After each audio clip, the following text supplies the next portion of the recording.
Chapter 6. Motivation is overrated, environment often matters more. And a primary care physician at Massachusetts General Hospital in Boston had a crazy idea.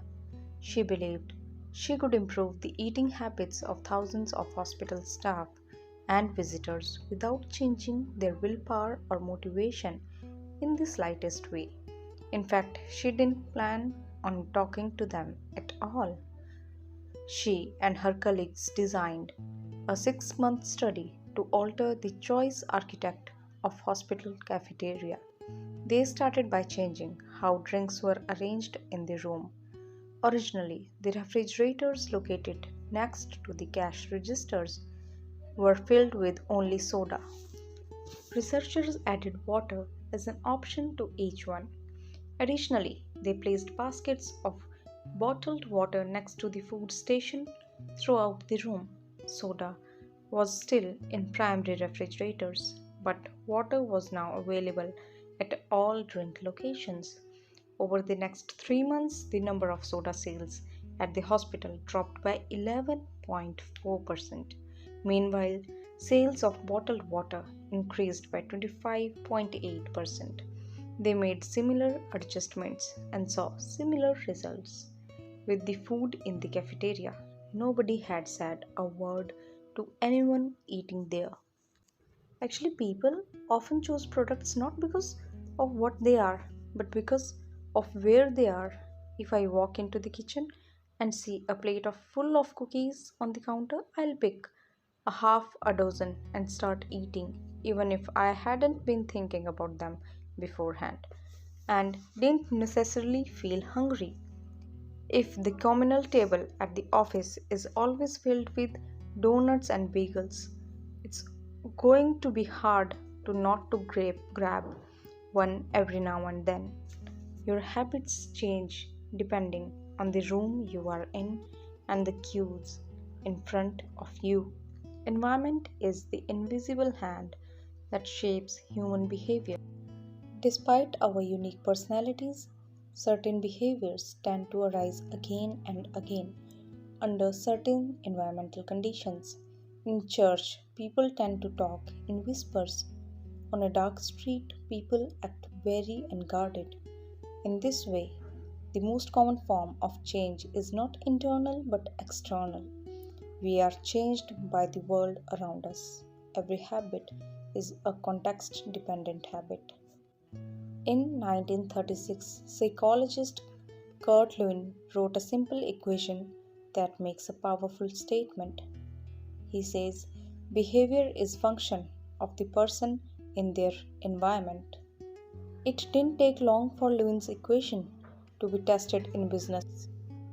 In 1952, economist Hawkins Stern described a phenomena he called suggestion impulse buying, which is triggered when a shopper sees a product for the first time and visualizes a need for it.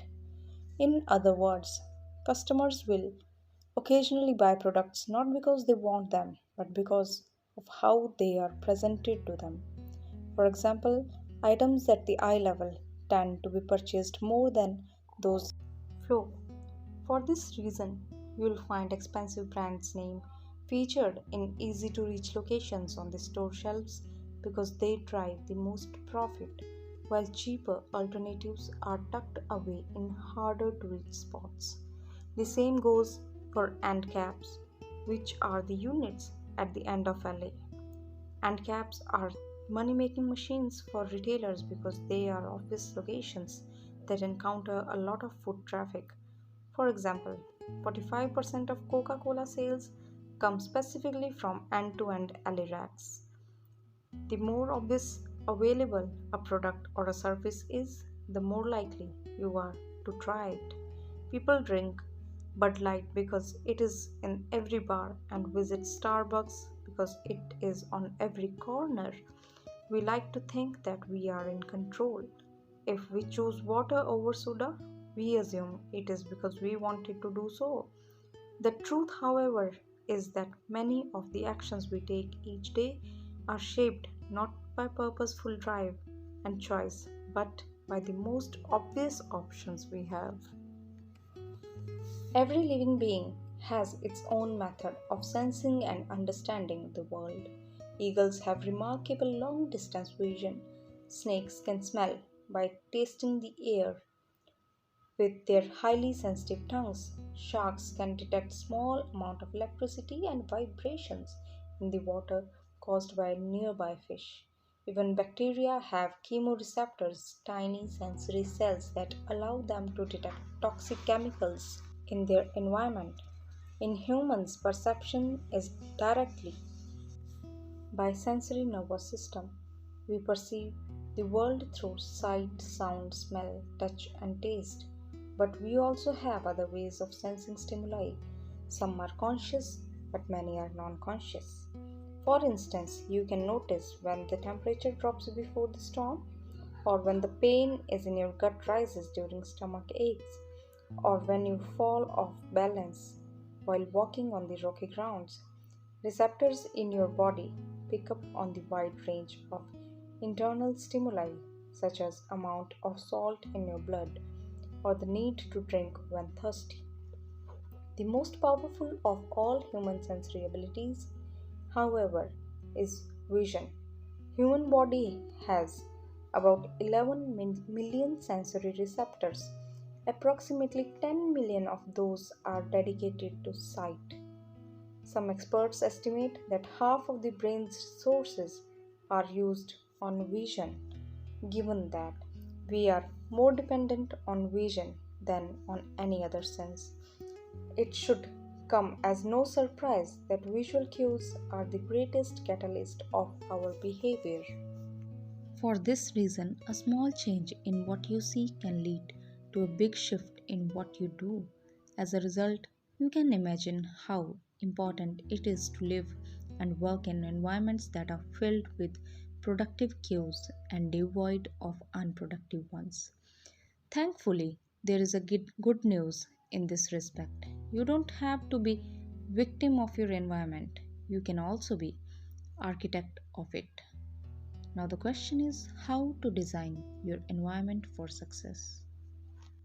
During the energy crisis and oil embargo in 1970s, Dutch researchers began to pay close attention to countries' energy usage. In the suburb near Amsterdam, they found that some homeowners used 30% less energy than their neighbors, despite the homes being of similar size and getting electricity for same price. It turned out houses in this neighborhood were nearly identical except for the location of the electrical meter. Some had one in the basement, others had the electrical meter and upstairs in the main hallway. As you may guess, the homes with the meters located in the main hallway used less electricity when their energy use was obvious and easy to track. People changed their behavior. Every habit is initiated by a cue. We are more likely to notice cues that stand out. Unfortunately, environments where we live and work often make it easy not to do certain actions because there is no obvious cue to trigger the behavior. It's easy not to practice the guitar when it's tucked away in the closet. It's easy not to read a book when the bookshelf is in the corner of the guest room. It's easy not to take your vitamins when they are out of sight in the pantry. When the cues that spark a habit are subtle or hidden, they are easy to ignore. By comparison, creating obvious visual cues can draw your attention toward a desired habit. In early 1990s, cleaning staff at Schiphol Airport in Amsterdam installed a small sticker that looked like a fly near the center of each urinal. Apparently, when men stepped up to the urinals, they aimed for what they thought was a bug. The stickers improved the aim, significantly reduced spillage around the urinals. Further, analysis determined that the stickers cut bathroom cleaning costs by 8% a year. I have experienced the power of obvious cues in my own life. I used to buy apple from the store, put them in a crisper in the bottom of the refrigerator, and forget all about them. By the time I remembered, the apples would have gone bad. I never saw them, so I never ate them. Eventually, I took my own advice, redesigned my environment. I bought a larger display bowl, placed it in the middle of the kitchen counter. The next time I bought apples, they were out in the open where I could see them. Almost like magic, I began eating a few apples each day simply because they were obvious rather than out of sight. Here are a few ways to find, or you can redesign your environment and make the cues for your preferred habits more obvious. If you want to remember to take your medication each night, put your pill bottle directly next to the faucet on the bathroom counter. If you want to practice guitar more frequently, place your guitar stand in the middle of your living room. If you want to remember to send more thank you notes, keep a stack of stationery on your desk. If you want to drink more water, fill up a few water bottles each morning and place them in the common location around your house.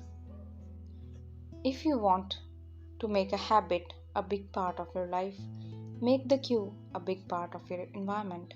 The most persistent behavior usually have multiple cues.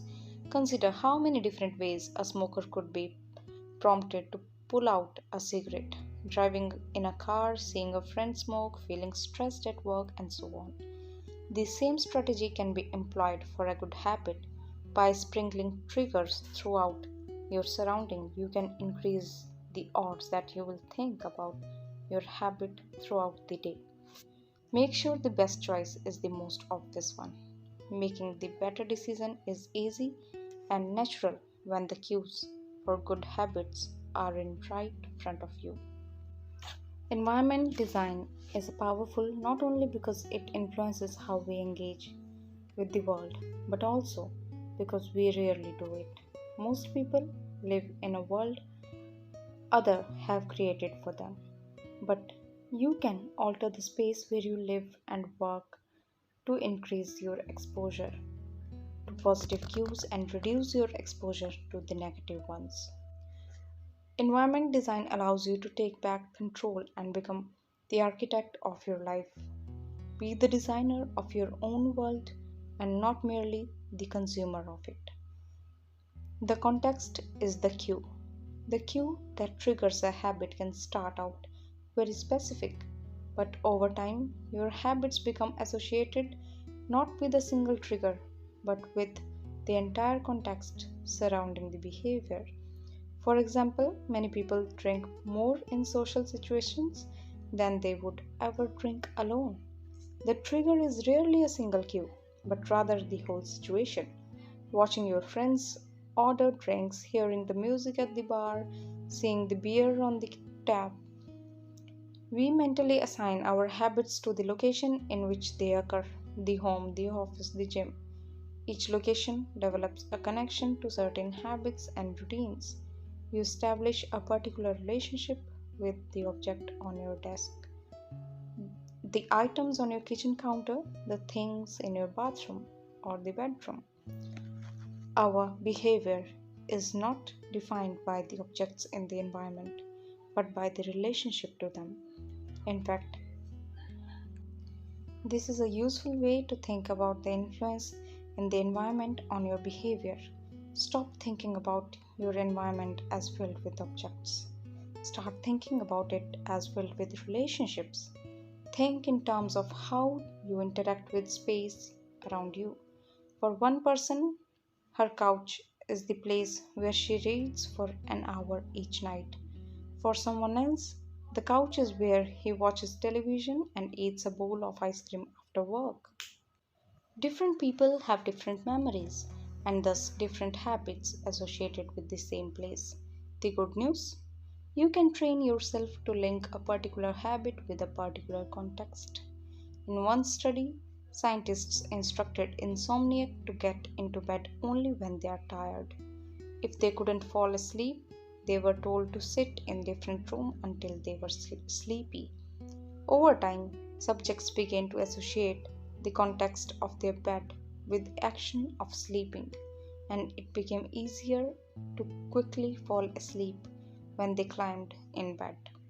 Their brains learned that sleeping, not browsing on their phones, not watching television, not staring at the clock, was the only action that happened in that room. The power of context also reveals an important strategy. Habits can be easier to change in new environment.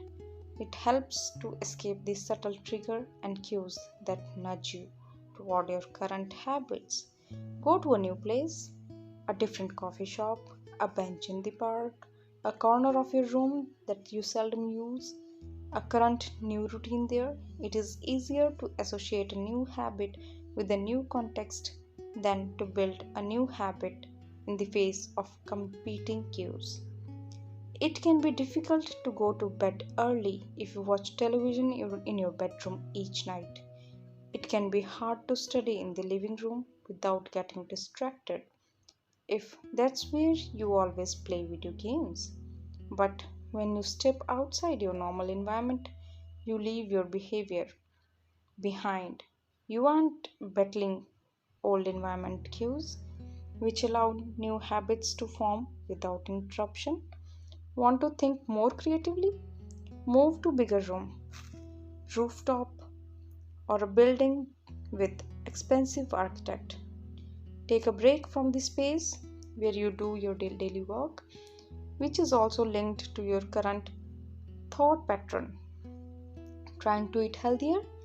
This is likely that you shop on autopilot at your regular supermarket. Try a new grocery store. You may find it easy to avoid unhealthy food when your brain does not automatically know where is it located in the store. When you can't manage to get to the entirely new environment, redefine or rearrange your current one. Create a separate space for work, study, exercise, entertainment, and cooking. The mantra I find useful is one space, one use. When I started my career as an entrepreneur, I would often work from my couch or at the kitchen table. In the evening, I found it very difficult to stop working. There was no clear division between the end of work time and the beginning of personal time. Was that kitchen table my office or the space where I ate my meals? Was the couch where I relaxed or where I sent emails? Everything happened in the same place. A few years later, I could finally afford to move to a home with a separate room for my office. Suddenly, work was something that happened in here, and personal life was something that happened out there. It was easier for me to turn off the professional side of my brain when there was a clear division line between work life and home life. Each room had one primary use. The kitchen was for cooking, the was for working. Whenever people, Whenever possible, avoid mixing the context of one habit with another. When you start mixing contexts, you will start mixing habits, and the easier ones will usually win out. This is one reason why versatility of modern technology is both a strength and a weakness. You can use your phone for all sort of tasks, which makes it a powerful device. But when you can use your phone to do nearly anything, it becomes hard to associate it with one task.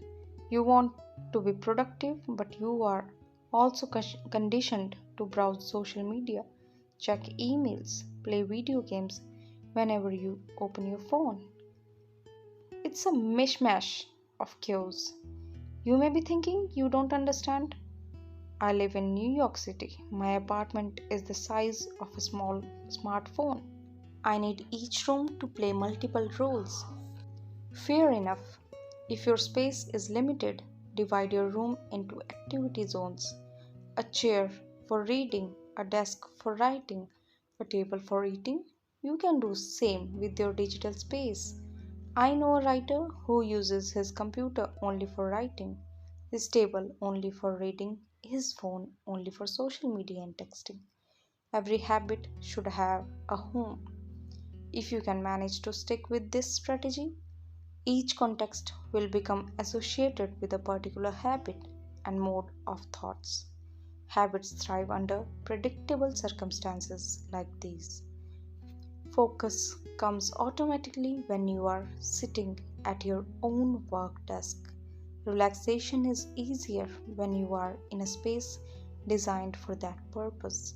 Sleep comes quickly when it is the only thing that happens in your bedroom. If you want behaviors that are stable and predictable, you need an environment that is stable and predictable. The stable environment where everything has a place and a purpose is an environment where habits can easily form. So, summary of chapter 6. Small changes in context can lead to large changes in behavior over time. Every habit is initiated by a cue. We are more likely to notice cues that stand out. Make the cue of good habits obvious in your environment. Gradually, your habits become Not with a single trigger, but with the entire context surrounding the behavior. The context becomes the cue. It is easier to build new habits in a new environment because you are not fighting against the old cues. This was chapter 6, The Atomic Habits. I hope you liked it. Do like, share, and subscribe to my channel. Thank you.